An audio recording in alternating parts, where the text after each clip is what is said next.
وطندارای گلم، در این قسمت برنامه قریه به قریه ما به آخرین نقطه در پچغان آمدیم.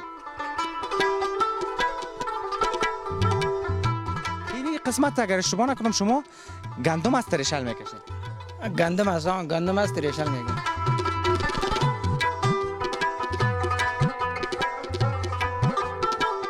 ملک صاحب، در این قریه چند خانه است؟ در این قریه حدود 200 خانه است. نام خدا 200 خانه. 200 خانه است.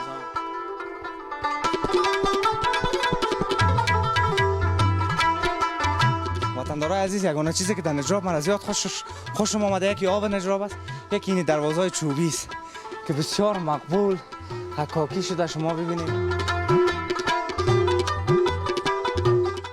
نام خدا اینجا چقدر مقبول است. به به به.